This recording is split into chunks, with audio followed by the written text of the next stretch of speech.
जय हिंद, नमस्कार। इस वीडियो में हम बात करने वाले हैं बायोलॉजी के कुछ इम्पोर्टेंट क्वेश्चन के बारे में, सभी कॉम्पिटिटिव एग्जाम के लिए रहने वाली है। तो वीडियो के लास्ट तक बने रहेंगे। वीडियो स्टार्ट करते हैं।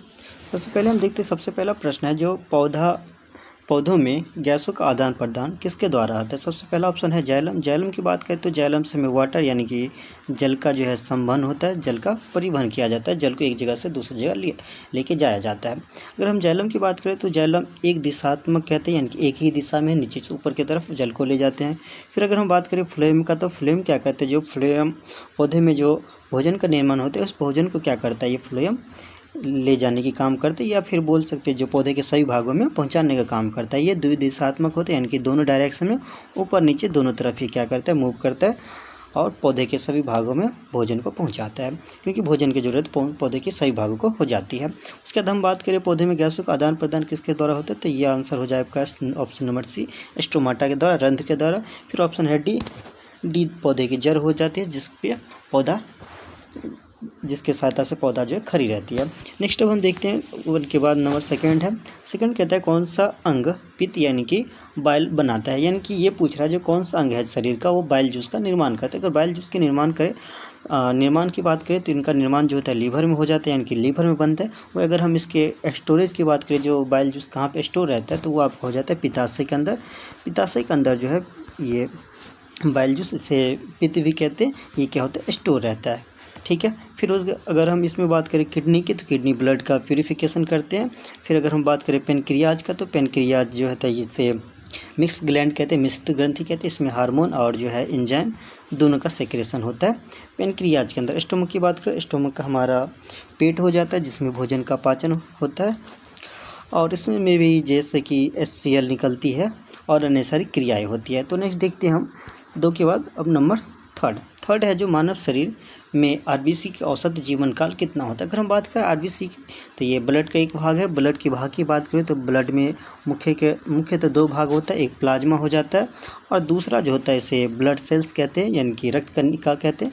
इसी के अंदर जो है आपका सेकेंड भाग जो होता है उसमें आपका WBC, RBC, फिर आपका WBC और एक प्लेटलेट्स जो होता है, ये तीन प्रकार इसमें पाई जाती है आपका ब्लड के सेकेंड भाग में।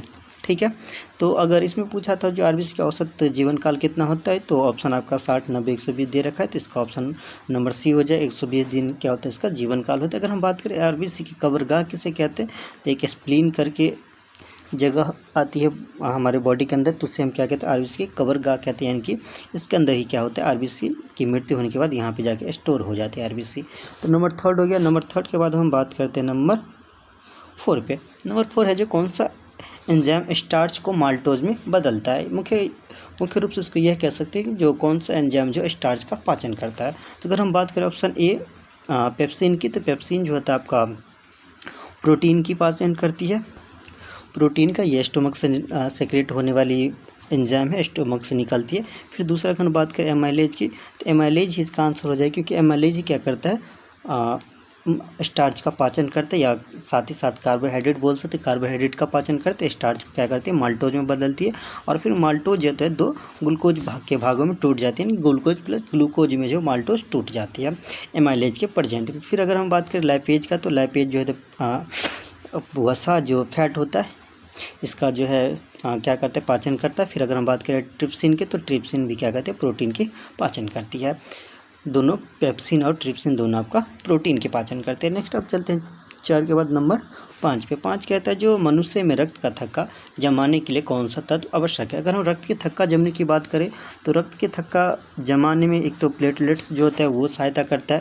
उसके बाद हम विटामिन की बात करें तो विटामिन के सहायता करता है। और उसके बाद हम बात करें तो प्रोटीन भी, जैसे फाइब्रिनोजेन, प्रोथ्रोम्बिन, ये प्रोटीन भी सहायक होते हैं। उसके बाद जो है अगर हम बात करें रक्त में तत्व की, तो आवश्यक तत्व जो होता है वो कैल्शियम हो जाता है। कैल्शियम के प्रेजेंस में क्या होता है, मनुष्य के अंदर रक्त का थक्का जमता है। अगर हम ऑप्शन फर्स्ट की बात करें आयरन की, तो आयरन जो होता है RBC की जो हीमोग्लोबिन होता है, हीमोग्लोबिन में पाया जाता है आयरन।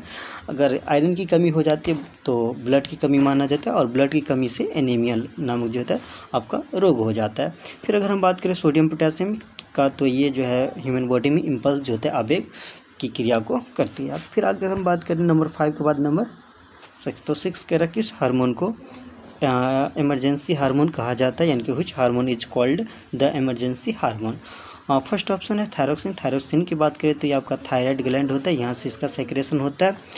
उसके बाद अगर हम बात करें इंसुलिन, इंसुलिन जो आपका पेनक्रियाज यानी कि अग्नाशय जो होता है वहाँ से इसका सेक्रेशन होता है। ब्लड के में जो है शुगर की मात्रा ग्लूकोज की मात्रा को कंट्रोल करता है, उससे शुगर बीमारी जिसे डायबिटीज़ कहते हैं वो इंसुलिन की कमी से ये हो जाती है। अगर हम बात करें इमरजेंसी हार्मोन की, तो इमरजेंसी हार्मोन जो होता है एड्रेनलिन हार्मोन होता है, इसे क्या कहते हैं इमरजेंसी हार्मोन कहते हैं। इसे फाइट फ्लाई हार्मोन भी कहते हैं, जो फाइट करके फ्लाई हो जाती है, ठीक है, इमरजेंसी हार्मोन इसलिए इसको कहा जाता है। एस्ट्रोजन की बात करें तो ये फीमेल में इसका सेक्रेशन होता है, फीमेल का ये हार्मोन हो जाता है एस्ट्रोजन। अगर वही हम टेस्टोस्टेरोन की बात करें, एक टेस्टोस्टेरोन होता है, इसकी अगर हम बात करें तो टेस्टोस्टेरोन जो होता है मेल में होता है सेक्रेशन इसका। नंबर 6 के बाद हम बात करें नंबर 7 की, तो नंबर 7 कहता है जो किस प्रक्रिया में ग्लूकोज का पूर्ण अपघटन होता है।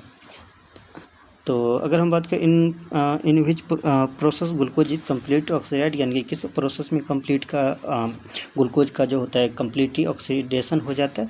तो जैसे ऑप्शन नंबर फर्स्ट है ग्लाइकोलाइसिस। तो ग्लाइकोलाइसिस जो होता है इसमें कम्प्लीट अपघटन नहीं होता है। और सेम ऐसे जो फर्मेंटेशन जो होता है किण्वन, इसमें भी इसका कम्प्लीट अपघटन नहीं होता है, इसमें आपका ग्लूकोज बन जाता है, ये ईस्ट किण्वन करवाता है। यानी ईस्ट की सहायता से जो होता है फर्मेंटेशन होता है, किण्वन होता है, वही ग्लाइकोलाइसिस में जो आपका अल्कोहल का निर्माण होता है C2H5OH का। फिर अगर हम बात करें आगे है एरोबिक रिस्पिरेशन, एनारोबिक रिस्पिरेशन। तो एरोबिक रिस्पिरेशन जो होता है इसे हम कहते हैं जो प्रेजेंस ऑफ ऑक्सीजन के प्रेजेंस में एरोबिक रिस्पिरेशन होता है। तो इसी में जो आपका जो ग्लूकोज होता है इसका पूर्ण अपघटन हो जाता है, और इसमें जो आपका CO2 यानी कि कार्बन डाइऑक्साइड बनता है, फिर आपका H2O बनता है, जल बन जाता है, और पूरा प्रक्रिया जो होता है ये माइटोकॉन्ड्रिया के अंदर होता है। जो एरोबिक रिस्पिरेशन होता है जो जिसे वायवीय श्वसन कहते हैं, ये आपका माइटोकॉन्ड्रिया में पूरा प्रोसेस होता है। तो आंसर आपका इसका हो जाएगा जो ग्लूकोज का पूर्ण अपघटन कहाँ पे होता है, तो ये आपका होता है एरोबिक रेस्पिरेशन में पूर्ण होता है, वही एनारोबिक में जो होता है इसमें अपूर्ण होता है, इसमें पूरा नहीं होता है। तो 7 हो गया। 7 के बाद हम देखते हैं नंबर 8। नंबर 8 कह रहा है जो कौन सा हार्मोन रक्त में शर्करा का स्तर कम करता है, यानी उसके लेवल को कंट्रोल करता है, ये कम करता है। ऑप्शन फर्स्ट है आपका ग्लाइकोजन। तो ग्लाइकोजन जो होता है ये पेनक्रिया से निकलने वाली अग्नाशय से निकलने वाली हार्मोन है, और ये अल्फा सेल होता है, ये अल्फा सेल से निकलती है, वही अल्फा सेल से निकलता है। और इसके हम बात करें कार्य का, तो ये क्या करता है ग्लाइकोजन क्या करता है ग्लाइकोजन ग्लूकागोन, यहाँ पे जो हार्मोन रहता है ग्लूकागोन निकलता है, ये क्या करता है ग्लाइकोजन को ग्लूकोज में बदलता है। हार्मोन निकलने वाला ग्लूकागोन होता है, और वही ग्लाइकोजन की बात करें तो ये उसमें जो ग्लाइकोजन को क्या करता है ग्लूकोज में चेंज करता है। फिर अगर हम आगे बात करें इंसुलिन की, तो इंसुलिन क्या हो जाएगा, इसका आंसर हो जाएगा जो रक्त में जो ग्लूकोज की या शर्करा की मात्रा को ये कंट्रोल कौन करता है, तो ग्लूकोज क्या करता है इंसुलिन क्या करता है कंट्रोल करता है ग्लूकोज की मात्रा को। अगर हम फिर एड्रेनलिन हार्मोन के बारे में पीछे पढ़ लिए, थायरोक्सिन के बारे में हम पीछे पढ़ लिए, जो ये क्या करता है थायराइड ग्रंथि से निकलने वाला हार्मोन हो गया, ये एड्रेनल ग्रंथि से निकलने वाला एड्रेनलिन हो जाता है। अभी हम पढ़े इमरजेंसी हार्मोन के बारे में, ये हो जाता है। तो नेक्स्ट चलते हैं 8 के बाद हम चलते हैं 9 पे। 9 कह रहा है जो कौन सा विटामिन दृष्टि या विजन के लिए आवश्यक होती है, कौन सा विटामिन के सहायता से हम ऐसे बोल सकते हैं जो हमें देखने में सहायता करता है। तो आपका ऑप्शन नंबर फर्स्ट ही है विटामिन ए। तो विटामिन ए हमें क्या करता है देखने में सहायता करता है। विटामिन ए की कमी से कहते हैं हमें रतौंधी नामक जो रोग हो जाते हैं, बीमारी हो जाती है, तो ये हो जाती है। तो इसका आंसर विटामिन ए हो जाता है। विटामिन बी है, विटामिन सी को एस्कॉर्बिक एसिड कहते हैं। विटामिन डी के बारे में बात करें तो रक्त का थक्का बनने में ये क्या करता है मदद करता है। विटामिन बी कॉम्प्लेक्स होता है, इसमें जैसे विटामिन B1 B2 ऐसे करके आते हैं। विटामिन B1 की कमी से इसमें बेरी रोग हो जाती है आदि। इसमें टोटल 12 तक की विटामिन होती है। फिर आगे हम बात करें 9 के बाद नंबर 10। तो नंबर 10 है, अब नंबर 10 है क्वेश्चन नंबर 10। ये कह रहा है मानव शरीर में कौन सा रक्त कोशिका संक्रमण से लड़ती है, यानी कि which blood cells fight infection समय कौन बचाती है। तो WBC जो होता है जिसे रोग प्रतिरोधक जो ब्लड कहा जाता है, WBC क्या करता है हमें कोशिका में जो होने वाले विभिन्न प्रकार के संक्रमण होते हैं या रोग होते हैं, उससे हमें क्या करते हैं WBC बचाती है हमें विभिन्न प्रकार के रोगों से। RBC के बारे में पढ़ें। प्लेटलेट्स की बात करें तो ये रक्त का जो थक्का होता है उसको जमाने में मदद करता है। प्लाज्मा एक रक्त का ही भाग हो जाता है। फिर आगे हम बात करें ये 10 हो गया। 10 के बाद अगर हम बात करें 11 का, तो क्वेश्चन नंबर 11 जो है ये आपका SW के रूप में रहेगा।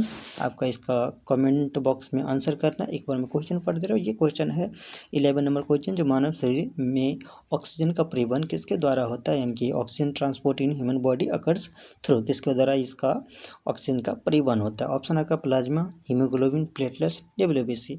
तो आपका इसका आंसर कमेंट बॉक्स में करना है। धन्यवाद, मिलते हैं नेक्स्ट वीडियो में।